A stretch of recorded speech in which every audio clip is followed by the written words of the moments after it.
23 million people. It's not a big country. It's underdeveloped. And arrayed against the Syrian government right now are the so-called Friends of Syria, 11 nations, among them the most powerful in the world. The U.S. alone, which is leading the so-called Friends of Syria, has 15 military bases in the Middle East. Turkey, which is a NATO power and has a very long border with Syria, and with a big troop buildup there right now, has 2 U.S. air bases, one very close to Syria, and 24 NATO bases, widely believed to have nuclear weapons. Israel has bombed Syria 3 times, most recently twice, the Syrian military. It has a big troop buildup right now on the border with Golan Heights, which is the next Syrian territory, which is the next. And Israel has approximately 300 nuclear warheads. You want me to?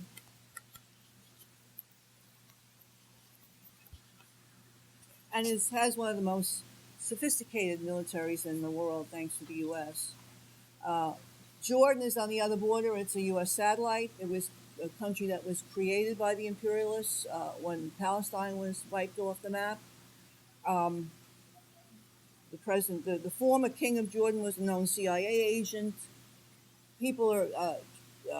Assad forces are freely filtering in through that border. There are U.S. military advisors in Jordan right now. Lebanon also as a source of infiltration of anti-Assad forces and has a porous border and a weak government. Another border is with Iraq, which has been occupied by the U.S. for 22 years and is another infiltration point.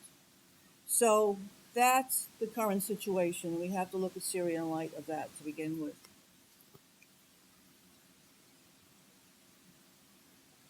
Syria and the Assad government live in an economy, world economy dictated by the U.S. and capitalist governments via the IMF and the World Bank, which is imposing neoliberal, quote, reforms to the detriment of workers everywhere and in Syria as well, and sanctioned Syria economically for more than 2 years. Now, we're hearing that the Assad regime is a terror government killing its own people, but this invective is highly selective. In May, Israel raided 280 Palestinian homes in the occupied territories, arrested over 300 Palestinians, including 85 children, just did what it wanted. Where was the outrage over human rights violations there? And who is doing any name calling? We need to establish that too. The Obama administration is so sanctimonious about Syria, but is not taking any responsibility for what the U.S. drones are doing, killing civilians in Yemen, Afghanistan, and Pakistan, including U.S. citizens.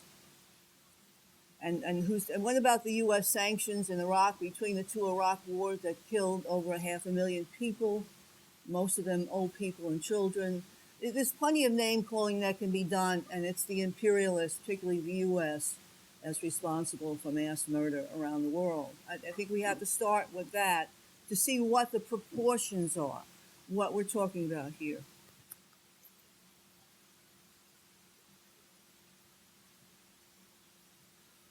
In my view, this is not a civil war.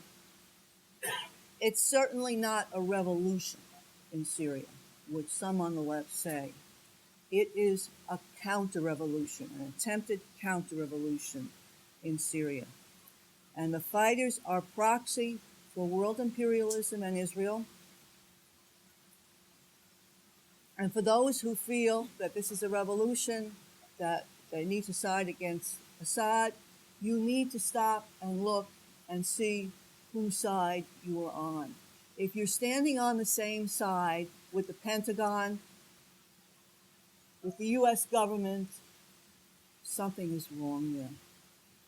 Has the U.S. government ever, since the Civil War, done anything progressive? I would say no.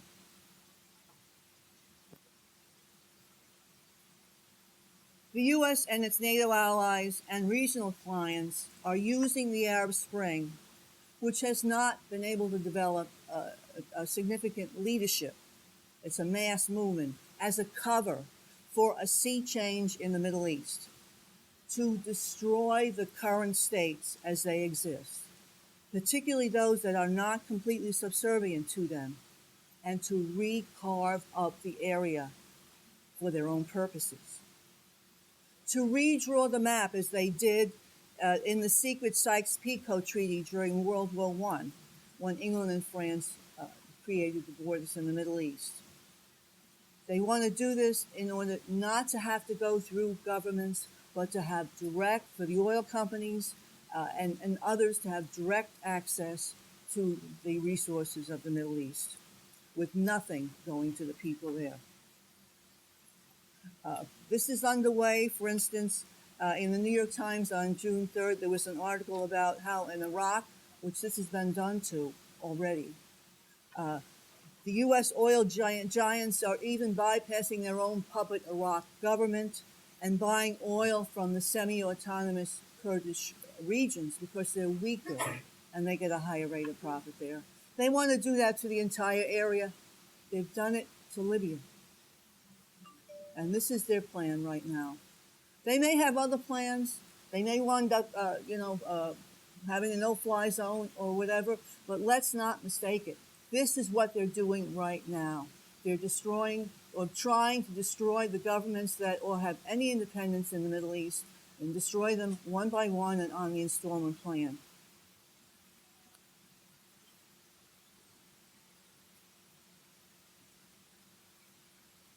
Well, who is Bashir Assad, and are there legitimate grievances against him? They say he's killing his own people. Well, you could say that about Abraham Lincoln. The Civil War was the bloodiest war in U.S. history. Some people say, well, Assad is fighting now, but he really doesn't want to do progressive things. Lincoln didn't want to end slavery either. It was conditions that made that happen. Assad is taking away democratic rights. Well, there was a state of emergency declared in the Civil War as well. Now, I'm not saying that Lincoln and Assad are the same person. I just want to take a historical analogy that we know a lot about here, and that there's a certain narrative about, and say that you have to look past that. You have to see what the overall forces are. And if the crime is killing your own people, what about Bahrain, where they're still firing directly into demonstrators? Not a word from the U.S. except maybe a tap on the wrist. And in fact, Saudi troops went in on U.S. tanks to support the Bahraini government.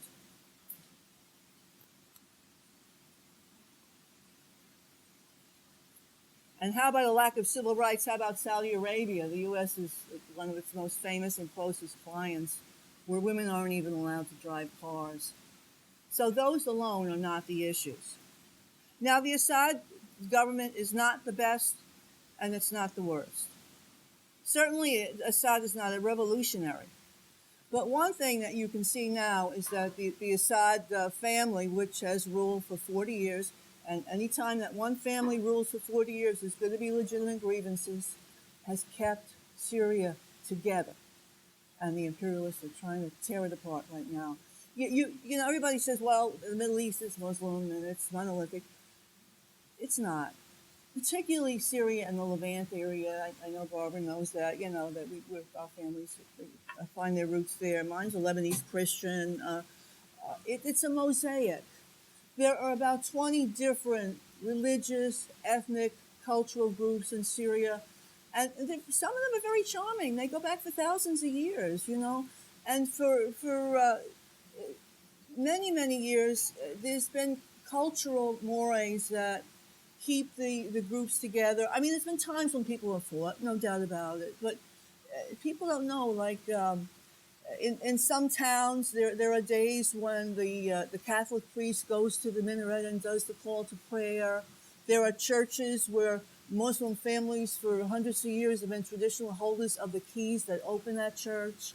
So relations, it's not like the Sunnis and the Shias hate each other for thousands of years and you can't do anything about it. That's the other myth. That is not it at all in the Middle East. It's a mosaic. people respect each other, they live together.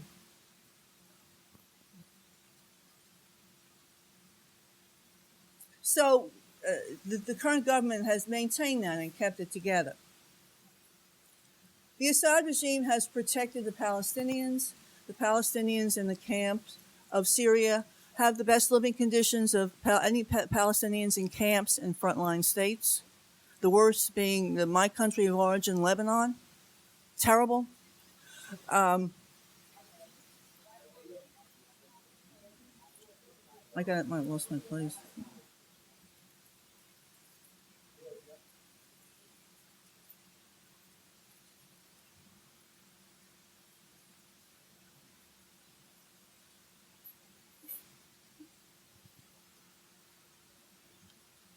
That's one thing I don't like about working for freelance.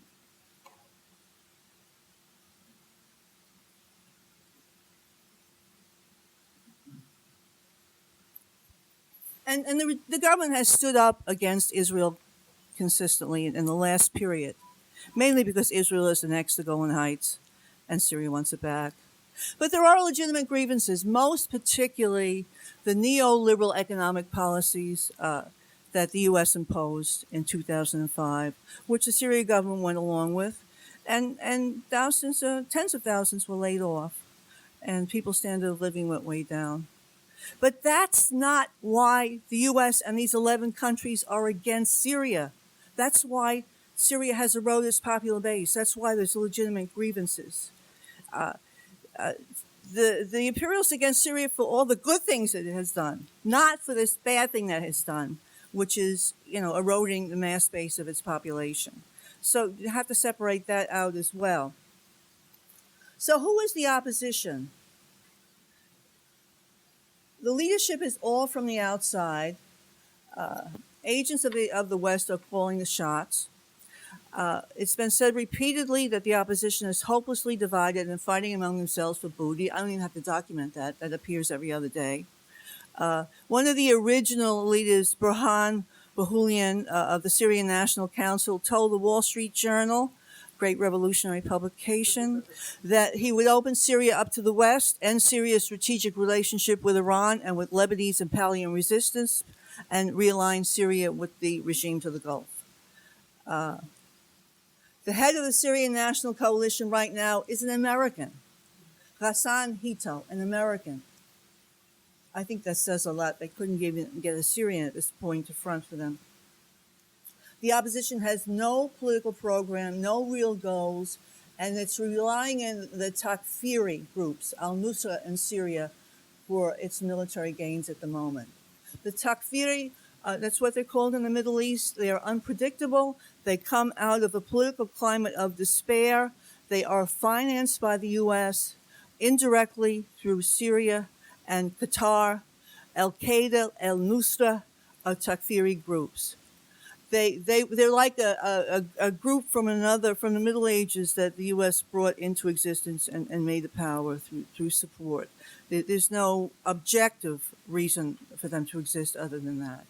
They accuse other groups of apostasy, which to them is punishable by death. So they're killing Sunnis, they're killing Shia, they're killing Sunnis, Christian. They're killing Sunnis who don't agree with them as well. It's not Sunni against Shia against Alawite. That if you don't believe in the small formulation of their group, they feel that they have a right to kill you. And this is what the U.S. is relying. I think in the West, we would call these groups death squads. There's no program other than to return to a previous period. And the U.S. Says, well, this is so terrible. They're terrorists. What can we do? But they're backing them. They're backing them from Saudi Arabia and Kuwait. The fact that they throw up their hands, well, they win either way. The U.S. government hates it when groups in the name of religion fight imperialism. They hate that, like with Iran or with Hezbollah in Lebanon. But when groups in the name of religion are killing each other in a strategic area where they want to get in, they love it. And you have to make that distinction here as well. How did they get into these Takfiri groups? I think we have to hand the congratulations to John Ford, the former ambassador to Syria. Uh, uh, Remember Negroponte, who was known for having set up the death squads in Central America in the 70s and 80s? Well, he was an ambassador to Iraq, 1 minute, in the recent period. Uh, and Ford was under him. And it was in that period that Negroponte and Ford were head of the diplomatic mission in Iraq that these death squads appeared in Iraq, the constant bombings and whatever. Uh, Ford is an Arab speaker, and then he was moved to Lebanon. He reopened the Syria. He reopened the U.S. embassy in Syria in 2011. A few months later, the opposition fighting began there, and it's widely felt that he has coordinated the groups and made it possible for these fundamentalist groups to come in through Iraq and be part of the fighting. And I think that you can conclude that most of the groups now are coming from elsewhere. There's been all kinds of reports about people from every country under the sun streaming through Lebanon and through Iraq. Um, he is still coordinating through the U.S. State Department and made a secret trip to Syria last month.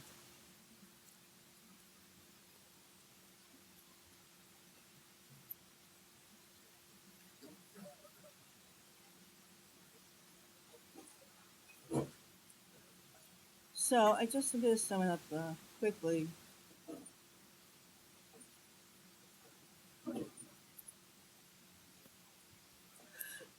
It's a very, very difficult time for the Syrian people. At stake is the survival of their country as an independent country, as a physical entity, as a cultural entity, as an economic entity, and the balance of forces has been shifting. Right now, it appears that the Assad forces are much more victorious. And now they're saying, well, Hezbollah came in. Well, Hezbollah is there's about 2-3 million people in Hezbollah, maybe at the very most. If they provide 1,000 or 2,000 fighters, that's about it on the border. There's 100,000 people in the Syrian military, and they couldn't be victorious unless there was support from the people.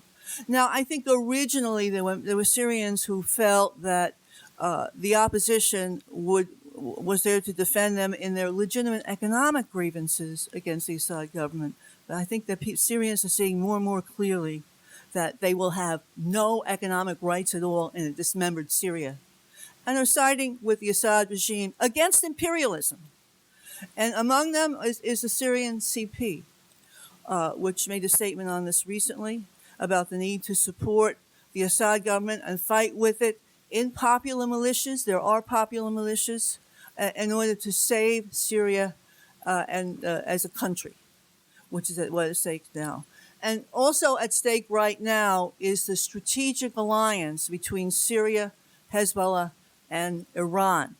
It's an anti-imperialist alliance which the imperialists seek to break up one by one. It's important for us to know that.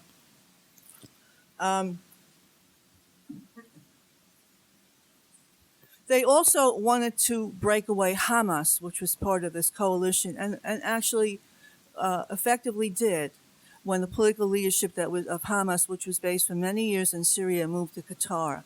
But as part of this turning of the tide, the military wing of Hamas, the Qassam Brigades, has recently announced that it supported Syria against imperialism. And this is an important development. And I think we need to understand what's going on in that so that we can be clear on what our government is doing and what imperialism is doing and not be fooled. Thank you. Sanctions are really aimed at the population. They're aimed at you, at me. They're aimed at the workers. They hit the poorest people the hardest. The government officials, the rich, live the way they always do. The most effective case for sanctions was in South Africa because the population was for it, because they weren't getting anything anyway. And sanctions work. Also now the call for sanctions against Israel because the Palestinians are not getting anything. It's not going to impact on their lives that much, and they're calling for it. So when Iran is sanctioned, when Syria is sanctioned. This is aimed at hurting the poorest and turning them against the government. It's not aimed at the government per se. Um, National identity is so very important in the Middle East, and having some clarity on this. You know, the attempts to turn one group or against another in the current period began in Lebanon, actually in the 1860s, but by the French, when the colonialist powers were in competition with each other to get into the Middle East. This is pre oil, but still it's probably the most strategic area in the world, spanning 3 continents. And there was a struggle of agricultural workers that were both Christian and Druze against Druze landowners. And the French came in to protect the Christians. It was a class struggle. It was not a sectarian struggle, but the French came in and they occupied, and there were mass movements of populations, and where people of different religions lived together. You had to move from one area to another, which is what we saw with India and Pakistan. Which is what we've seen in Iraq most recently, where people who lived in the same neighborhoods in different cities had to relocate. And the French wrote a sectarian government for Lebanon in 1922, and that government stands. You are nothing unless you are in your sect. There's no secular government. You're either identified as Shia, Sunni, Christian, Druze, different Christian denominations. There's a whole bunch of them. You get your social services, you get your garbage picked up that way, you get married that way. It's awful. And the population has, and many times in Lebanon's history, it tried to overcome this through labor struggles, through alignment with the Palestinians in the 70s and 80s when there was a dual power situation there. And that's what the imperialists do. Now the U.S. has written a sectarian government for Iraq. You are defined by your sect now in Iraq. They've done the same thing in Iraq. And it's meant to foment antagonisms between groups. So we have to look to that first, you know, and that's what they'd like to do in Syria. Iraq was a great secular republic too. It had a wonderful anti-imperialist revolution, one of the most mass revolutions ever, only second to the revolution in Iran. And now it's been reduced to pain, a country of pain. And the U.S. may not have won, but they can inflict tremendous damage. And we need to be in solidarity with the people of the Middle East. We really need to see through this. And it's imperialism. I'm glad that you know, you talked about the two currents in the anti-war movement so much. The Arab people, they need you to sign unconditionally against imperialism. You know, you need to support Assad unconditionally against imperialism. You don't have to support him on what he does inside the country. That's not the issue now. The issue is saving Syria from dismemberment and imperialism. And we need to be militant about that. We need to take it on.